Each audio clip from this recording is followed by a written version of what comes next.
तुम कहीं ना कहीं आसक्ति में बंधे हो। आनंद आसक्ति से बंधे हो। तुलसीदास जी भी कहे हैं, क्या कहे हैं? मोह सकल व्याधिन करमूला। वह मोह शब्द कहे हैं, मैं आसक्ति शब्द कहा हूं। यह मोह जो है सकल रोगों का कारण है। इस मोह के दलदल में जितना तुम फंसेगा, फंसते चला जाएगा, गिरेगा, गिरते जाएगा। इसे छुटकारा नहीं है, इसलिए इसे मुक्त पाना ही होगा। आसक्ति भरा मन सत्य को नहीं समझ सकता है। जब तुम्हारा मन आसक्ति भरा है, भ्रांत धारणाओं में भरा है, अब मैं धर्म की तरफ चल रहा हूं, भ्रांत धारणाओं में भरा है कि नहीं हमको पीपल के पेड़ में चढ़ाने से ही धर्म है, हमको फलाना किताब के पाठ कर लेने से ही धर्म है, हमको अमुक रास्ता चल जाने से ही धर्म है। यह भी तुम्हारी आसक्ति है और तुम्हारी भ्रांत धारणाएं आसक्ति के दलदल में फंस गई है। जब तक से तुम अपने भ्रांत धारणाओं के आसक्ति से नहीं निकलता है, तब तक से तुम्हारा मन स्वतंत्र नहीं होता है। जब तक तुम्हारा मन स्वतंत्र नहीं होता है, तब तक से धर्म को पहचानने में तुम सक्षम नहीं हो। इसलिए जितने भ्रांत धारणाएं हैं, भ्रांत धारणाओं के प्रति भी तुम्हें मुक्त होना होगा। और समय का सद्गुरु जो होता है वह तुम्हारे धारणाओं को पकड़ता है। कहां कहां तुम्हारे धारणाएं हैं? किस किस को अपने मन में लेकर बैठ गया है? किस किस को अपने मन रूपी मुख में नमक की तरह लेकर बैठा है? उसे मुक्त कर लो। जब तुम मुक्त हो जाएगा, मस्त हो जाएगा, स्वतंत्र हो जाएगा, कहीं ना कहीं किसी रूप में यदि किसी को पकड़ लिया है, किसी वीर बाबा को पकड़ लिया है, पकड़ लिया है तुम लोग, कोई किसी वीर बाबा को पकड़ लिया है, कोई भूत बाबा को पकड़ लिया है, कोई डीह बाबा को पकड़ लिया है, कोई घूर बाबा को पकड़ लिया है, विभिन्न प्रकार का पकड़ लिया है ना।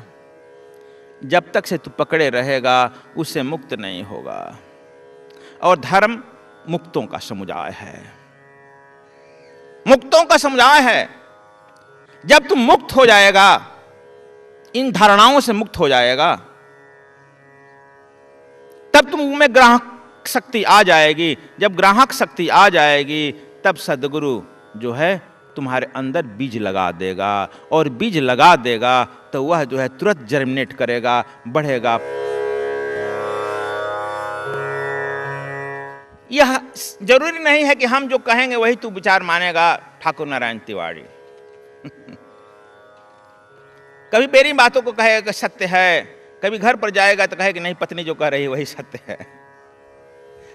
है ना भाई।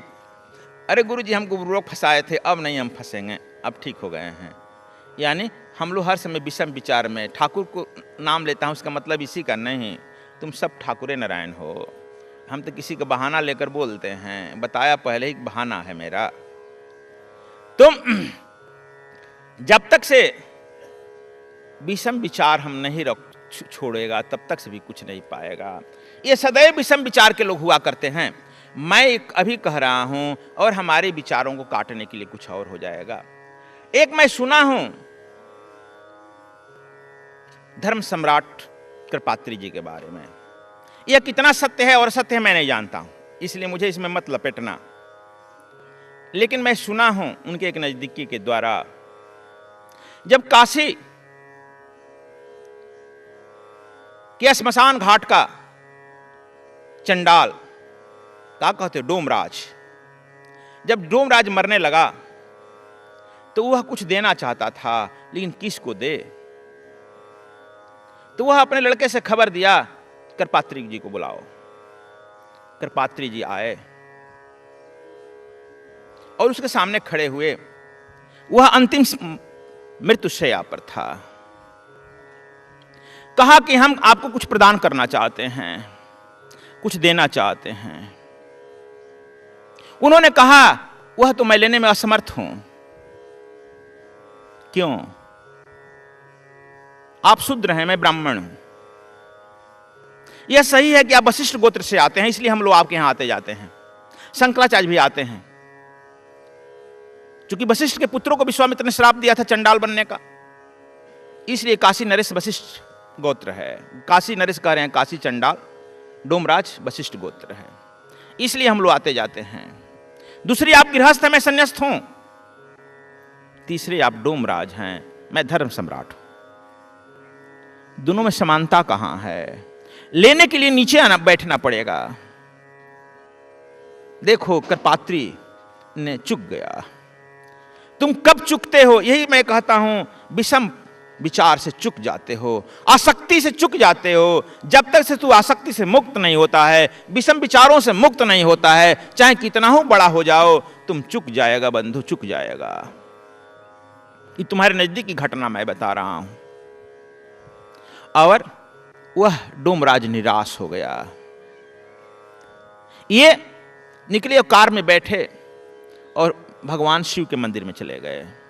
शिव के मंदिर में ज्यों ही प्रवेश किए, दरवाजे पर पैर छुए, दरवाजे को प्रणाम किए, अंदर गए, कोई अज्ञात शक्ति एक तमाचा बड़ी जोर से लगाई दाएं गाल पर, झनझना करके सुकुमार आदमी गिर गए। खड़े हुए, फिर दूसरा तमाचा लगा, दूसरे तरफ गिर गए। लौट जाओ, आवाज हुई और लौट गए, नहीं शंकर का दर्शन किया। कहे चलो डोमराज के यहां। जब डोमराज के यहां पहुंचे, तब डोमराज की रथी जमीन पर उतार दी गई थी। वह विदा कर हो चुका था। सुनते हैं कि ये धड़ाम से जमीन पर गिर गए, लोग उठाए। यही है विषम परिस्थिति ना, यही विषम विचार है। तुमको जब दिया जा रहा है तो उस विचार में फंसे हो, किसी आसक्ति में फंसे हो, मैं कौन जाति हूं, कौन पंथ हूं, कौन संप्रदाय हो। जब तक से तुम सोचे जाति पात कुल की मर्यादा, यही है गले की फांसी। यह एक सदगुरु ही कह सकता है। गले की फांसी तो बन गई ना। और जब तुम वहां से जिसके तुम इष्ट है वह तमाचा लगा दिया, तब तुम आया यहां, तब तक से वह चल विदा था। बड़ा आत्मग्लानि हुई। तब से सुने हैं कि उन्होंने कहा कि नहीं, मैं अब धर्म संघ में नहीं रहूंगा, और मणिकलका घाट पर ही आजीवन, उसका समय के बाद मणिकलका घाट पर ही रह गए, नहीं गए। जो हो यह घटना जो हो, लेकिन तुम लोगों से मैं बताया, यह है विषम विचार और आसक्ति से आबद्ध मन। इसलिए मैं तुम लोगों को आज यह सफाई कर रहा हूं। जब तक से तुम आसक्ति से मुक्त नहीं हो रहा है और विषम विचारों से मुक्त नहीं हो रहा है, तब तक से धर्म के रास्ते पर एक कदम की यात्रा नहीं हो सकती है। भले ही तुम अपनी बहुत बड़ी विभूतियां लगा लो, यह तुम लोग लगा ही लेता है। 1008, 1,08,000 अनंत विभूषित फलाना फलाना फलाना जगत गुरु क्या क्या लगा लेते हो, लगाता है। मैं कई बार कह चुका हूं कि इस पृथ्वी पर 4 ही जगत गुरु हुए हैं, 5वां तो अभी नहीं हुआ है। 5वां शायद सद्विप समाज होने जा रहा है। 4 गुरु तुम लोग कहेगा कि फिर याद कर लेगा। जगत गुरु वह होता है जो पूरे जगत पर छाया है, वह ना। तू अपने घर में बैठा है, जगत गुरु लिख लेता है सर्टिफिकेट। एक हमारा मित्र था, शायद वह काशी कबीर चौरा से निकाला गया था। हमको बाद में ये आचार्य जी ने कहा कि हम लोग निकाल दिए उस साधु को। दिल्ली में आकर मेरा मित्र बन गया। दिल्ली में मैं रहता हूं आकर, वो अपना जो नाम लिखा था, वो पूरा नाम उसके सरनेम से छपा हुआ था, लेकिन मुझे इतना ही लिखा है, विश्व ब्रह्मांड अनंत गुरु फलाना फलाना फलाना लगा था। उसका नाम मैं नहीं भूल गया। मैंने विश्व ब्रह्मांड गुरु की अपना गुरु का लगाया था टाइटल। हमने कहा और कुछ नहीं, कितने तुम्हारे चेला हैं? कहा कि चेला रहता तो मैं विश्व ब्रह्मांड गुरु रहता। मैं गुरु, मैं चेला। कहाँ रहते हो?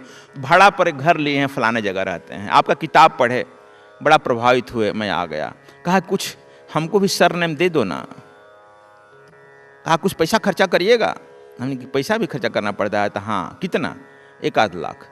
तब क्या करेगा? सब प्रेस कॉन्फ्रेंस बुलाएंगे, प्रेस को बुलाएंगे, खर्चा करेंगे, उसमें आपको हम लिख देंगे जगत गुरु, फिर आप लिखने लगिएगा।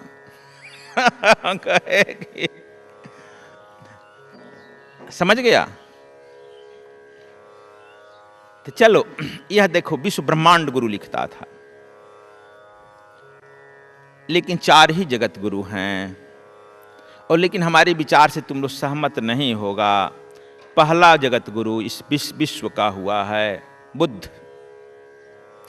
आज इस विश्व में 265 करोड़ बौद्धिस्ट हैं, 265 करोड़ बौद्धिस्ट हैं, सबसे ज्यादा हैं। दूसरा जगत गुरु मोहम्मद, जो दूसरा जगत गुरु ईसा, 250 करोड़ ईसाई हैं पूरे विश्व में। तीसरा जगत गुरु मोहम्मद, 150 करोड़ मुसलमान हैं इस विश्व में। ये तो तुम लोग नहीं सुना होगा। चौथा जगत गुरु सदगुरु कबीर, 50 करोड़ इस विश्व में, 50 करोड़ इस विश्व में कबीरपंथी हैं। और हिंदुओं की आबादी जानते हो पूरे विश्व में कितना है? नहीं जानता है तो जान लो, 80 करोड़। नेपाल को लेकर या पूरे विश्व में बसे हुए हिंदुओं की आबादी मात्र 80 करोड़ है। अब 80 करोड़ में तुम लोग समझ लो कितने संप्रदाय हैं, कितने पंथ हैं, कितने कौन कौन हैं। सब अपने को, हर पंथ का, हर संप्रदाय का अपने को जगत गुरु लिखता है।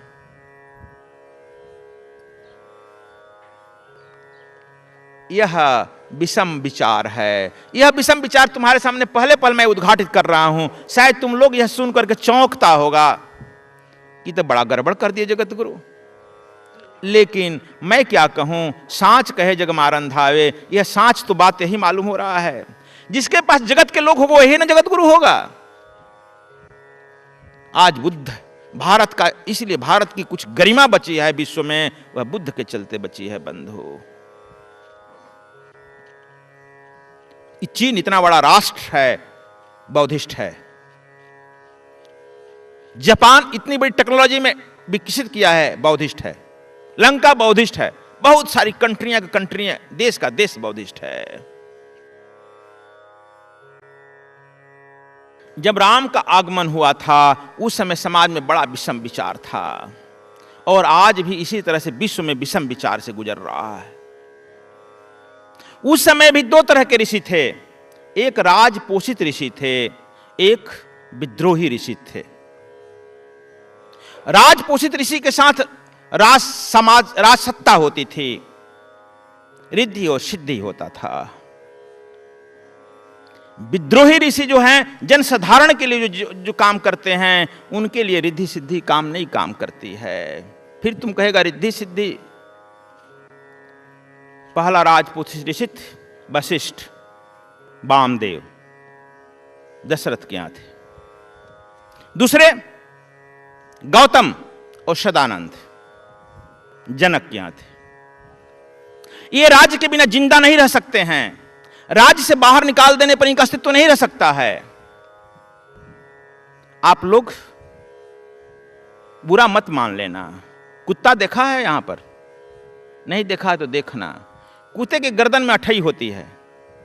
यदि कुत्ते के गर्दन की अठई निकालकर उसके पूंछ में रख दो या उसके कहीं ऊपर पेट में या ऊपर रख दो तो कुत्ता खा जाएगा, बचेगी नहीं। वह गर्दन में ही, उसका मुंह नहीं पहुंच रहा है, गर्दन में ही वह अठई, इसलिए देखता है कुत्ते गर्दन में ही अठई रहती है, बड़ी सुरक्षित रहती है।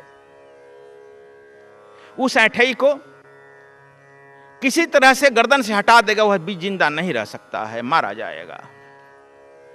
लेकिन कुत्ते पर सोचता है कि मैं राज्य करता हूं।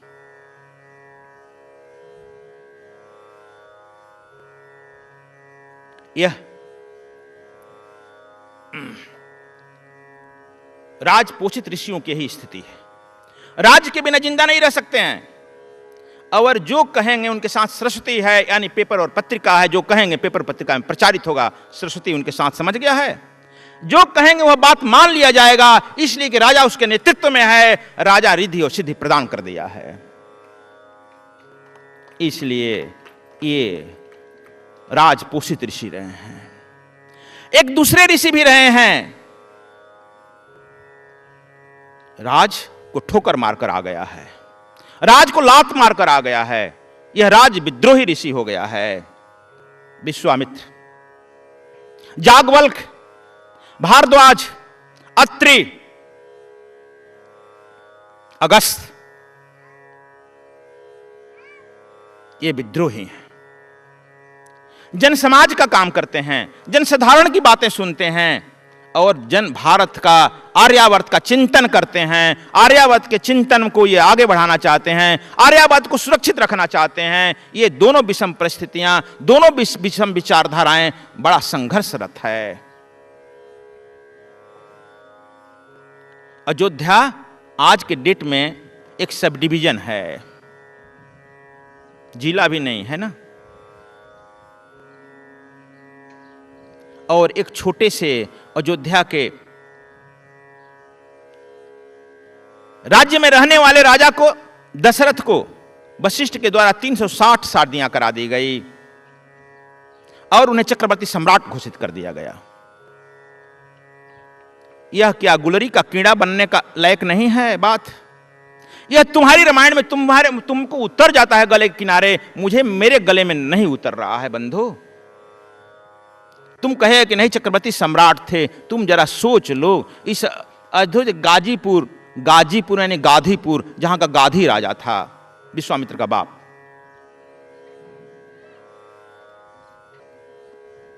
सिद्धाश्रम से उधर जा रहे हो, बिहार में सहस्त्राबाहु है, उधर तुम देख रहा है कि बाली है, सैकड़ों राजाओं का नाम आया है, और इधर देख रहा है कि रावण जो है पूरी आर्यावर्त को समाप्त आत्मसात करते हुए, जो तुम्हारे उत्तर प्रदेश और बिहार का भूभाग था, मरुप और कलश नाम का देश था, जो आर्यावर्त के शीर्ष पर पहुंचा हुआ था, सभ्यता और संस्कृति के शीर्ष पर पहुंचा था, दोनों को आत्मसात उस तरह से कर गया था जैसे तुम्हारे देखते देखते चीन ने तिब्बत को आत्मसात कर गया। और इन्हें तुम घूंटी पिलाए जा रहे हो, तुम चक्रवर्ती सम्राट हो, तुझे बाहर निकलने का कोई तुक नहीं होता है। दूसरा, जनक के भी पुरोहित और गुरु कहे जा रहे हैं तुम चक्रवर्ती सम्राट हो, और वहां तक रावण का राज पहुंच जगह है। सिद्धाश्रम में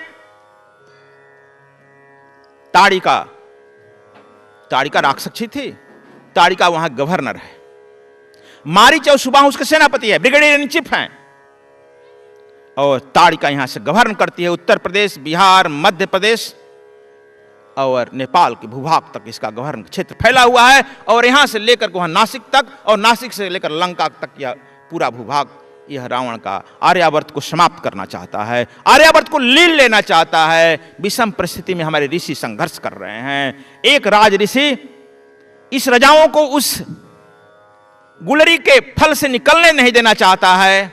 दोनों राजाओं में न वैवाहिक संबंध है, न राजनैतिक संबंध है, न आध्यात्मिक संबंध है, न ही दोनों से रक्तगत संबंध है, न कूटनीतिक संबंध है, किसी तरह का दूर संबंध नहीं रखने दिया गया है, दोनों को मिलने नहीं दिया गया है। यह आर्यावर्त का दुर्भाग्य है। यह सोच रहा है वाल्मीकि, यह सोच रहा है अत्रि याज्ञवल्क्य, यह सोच रहा है विश्वामित्र।